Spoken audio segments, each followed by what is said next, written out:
1, chapitre 14. Dans ce temps-là, Abija, fils de Jéroboam, devint malade. Et Jéroboam dit à sa femme, « Lève-toi, je te prie, et déguise-toi pour qu'on ne sache pas que tu es la femme de Jéroboam, et va à Silo. Voici, là est Akija le prophète, c'est lui qui m'a dit que je serai roi de ce peuple.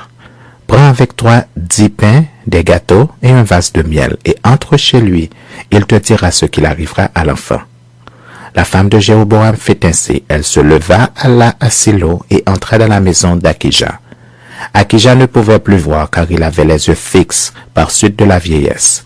L'Éternel avait dit à Akija, « La femme de Jéroboam va venir te consulter au sujet de son fils parce qu'il est malade. Tu lui parleras de telle et de telle manière.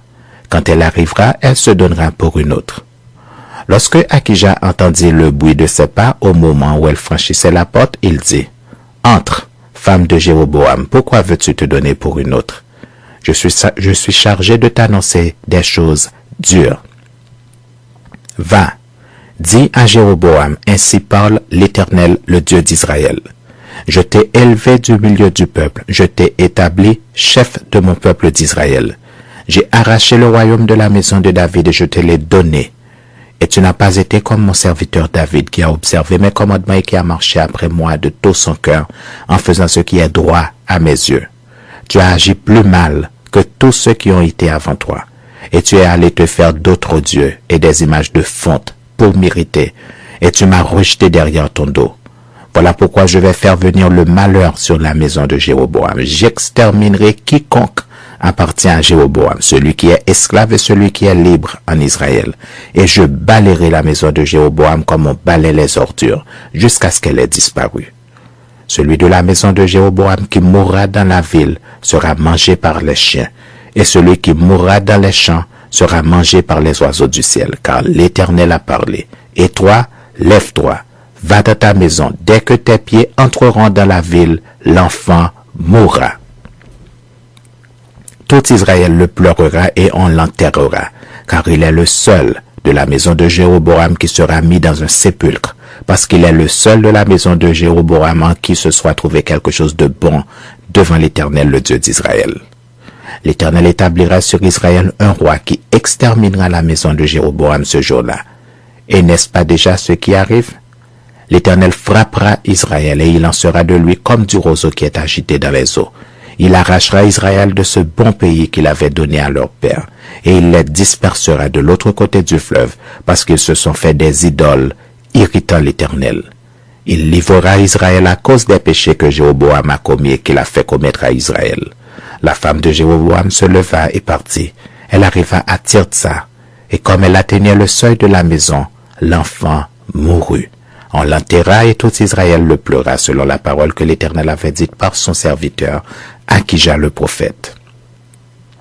Le reste des actions de Jéroboam, comment il fit la guerre et comment il régna, cela est écrit dans le livre des chroniques des rois d'Israël. Jéroboam régna 22 ans, puis il se coucha avec ses pères, et Nadab, son fils, régna à sa place. Roboam, fils de Salomon, régna sur Juda. Il avait 41 ans lorsqu'il devint roi. Et il régna 17 ans à Jérusalem, la ville que l'Éternel avait choisie sur toutes les tribus d'Israël pour y mettre son nom. Sa mère s'appelait Naama, l'Ammonite.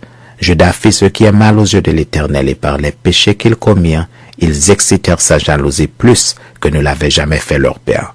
Ils se bâtirent eux aussi des hauts lieux avec des statues et des idoles sur toute colline élevée et sous tout arbre vert.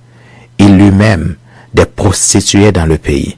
Ils imitèrent toutes les abominations des nations que l'Éternel avait chassées devant les enfants d'Israël. La 5e année du règne de Roboam, Shishak, roi d'Égypte, monta contre Jérusalem. Il prit les trésors de la maison de l'Éternel et les trésors de la maison du roi. Il prit tous les boucliers d'or que Salomon avait fait. Le roi Roboam fit à leur place des boucliers d'airain, et il les remit aux soins des chefs des coureurs qui gardaient l'entrée de la maison du roi. Toutes les fois que le roi allait à la maison de l'Éternel, les coureurs les portaient, puis il les rapportait dans la chambre des coureurs. Le reste des actions de Roboam et tout ce qu'il a fait, cela n'est-il pas écrit dans le livre des chroniques des rois de Juda? Il y eut toujours guerre entre Roboam et Jéroboam. Roboam se coucha avec ses pères et il fut enterré avec ses pères dans la ville de David. Sa mère s'appelait Naama, l'Ammonite, et Abijam, son fils, régna à sa place.